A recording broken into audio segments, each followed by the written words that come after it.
دنیا آخرت کی برکتیں اللہ ان لوگوں کا مقسوم فرمائے، اور اللہ ہمارے گناہ معاف کر دے، قیامت کے دن حضور علیہ السلام سے شرمندہ ہونے سے بچا لے اللہ ہمیں۔ حقیقت میں ہم اگر دیکھیں اپنے آپ کو تو ہم کچھ بھی نہیں کرتے، اور مجھے وہاں کھڑے ہو کر کے کتنا عجیب لگتا تھا کہ امت سسک رہی ہے، یتیم تڑپ رہے ہیں، بیواؤں کی سسکیاں اور ان کی آہیں ان کے اندر ہی جذب ہو رہی ہیں، حوصلے کے ساتھ کھڑی ہیں کہ یہ وقت کاٹنا ہے۔ خیمہ بستیوں کے اندر ہر طرف درد ہی درد پھیلا ہوا ہے، اور آسودہ ملکوں کے ہم لوگ یا تو عیش و عشرت میں مبتلا ہیں یا ایک دوسرے کی پگڑیاں پھاڑ رہے ہیں، ایک دوسرے کے جبے نوچ رہے ہیں۔ ہم ذرا دیکھیں ہم کھڑے کہاں ہیں؟ کیا یہ منہ حضور کی بارگاہ میں لے کے ہم پیش ہونے کے قابل ہیں کہ حضور کی امت پہ ابتلائیں ہوں، آزمائشیں ہوں، انسانیت تڑپ تڑپ کے دم توڑ رہی ہو، اور ہم نان ایشوز کو اٹھائیں اور پھر اس پر ہم مناظروں کا ایک ماحول پیدا کر دیں، اور اس امت کو ٹکڑے ٹکڑے کرنے کے عمل میں ہم معاون اور ممد ہو جائیں، اس کو ہم خدمت دین سمجھیں۔ کاش کہ ان کا درد ہم سمجھ لیں۔ اور اس کے علاوہ آپ اپنے اطراف میں دیکھیں تو کیسی کیسی زندگیاں لوگ کاٹ رہے ہیں، یہاں تھر کے اندر انسانیت کس طرح سسک رہی ہے۔ تو اللہ ہمیں اس امت کے لیے کام کرنے کی توفیق دے۔ میں پھر آپ کو کہوں گا مبلغین ساری زندگی حضور کے نام لگائیں۔ میں یہ نہ سنوں کہ آپ کے دل کے کسی مخفی خانے کے اندر بھی حصول زر کی خواہش پنپ رہی ہو، یا شہرت کی آرزوئیں نشو و نما پا رہی ہوں، اپنے آپ کو کسی سے افضل سمجھ رہے ہوں، کہ آپ سمجھ رہے ہو کہ ہم بڑا کام کر رہے ہیں۔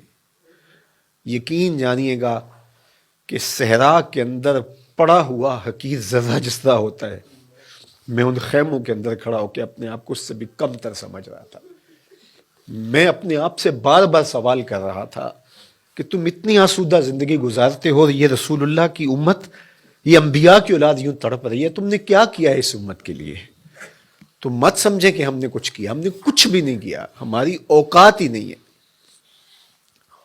اگر ہم دیکھیں کہ کس حالت میں حضور کی امت ہے اس وقت، تو اس لیے اپنے آپ کو فنا کر دیں، اپنے آپ کو بالکل نہ سمجھیں کہ ہم کچھ ہیں، اور اپنے اندر کوئی خواہش نہ پلنے دیں۔ یہ سب کچھ دیکھنے کے باوجود کیا ہم ایک آسودہ اور اچھی زندگی کی آرزو کر سکتے ہیں جبکہ حضور کی امت یوں تڑپ رہی ہو؟ اور میں پھر آپ کو کہوں گا کہ یہ علماء کی باہمی لڑائیاں آپس میں کبھی بھی حصے دار نہ بنیں، کبھی پوسٹ بھی شیئر نہ کریں۔ خدا کی قسم کیا حضور کے کلیجے پہ گزرتی ہوگی، کیا حضور کے قلب اطہر پہ گزرتی ہوگی۔ یتیموں سے بھری ہوئی کائنات، اور ہم کیا کھیل کھیل رہے ہیں۔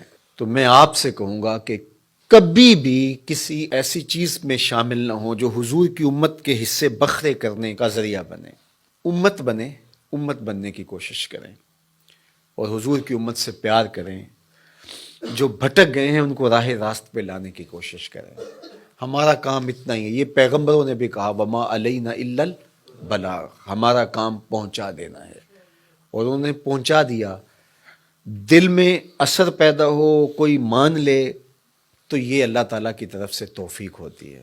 یہ مشت خواہ کام آ جائیں حضور کی امت کے لیے، کل حضور علیہ السلام کی بارگاہ میں پہنچے تو شرمندگی سے بچ جائیں، نہ یہ کہ ہمارے بدن میں کسی کا حسد پل رہا ہو، کسی کا بغض پل رہا ہو، کسی کی نفرتیں پل رہی ہوں، کہیں لالچ پل رہا ہو، کہیں تکبر جنم لے رہا ہو، کہیں خود نمائی ہو، کہیں تصنع ہو، کہیں بناوٹ ہو، تو ان بتوں کی پرستش ہم کرتے کرتے ساری زندگی گزارنے، اور جب آنکھیں بند ہوں پھر پتہ چلے کہ سب کچھ برباد کرائے، پلے کچھ بھی نہیں تھا۔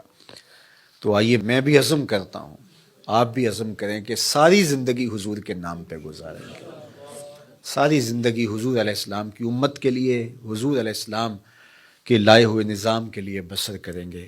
اللہ توفیق ارزانی کرے۔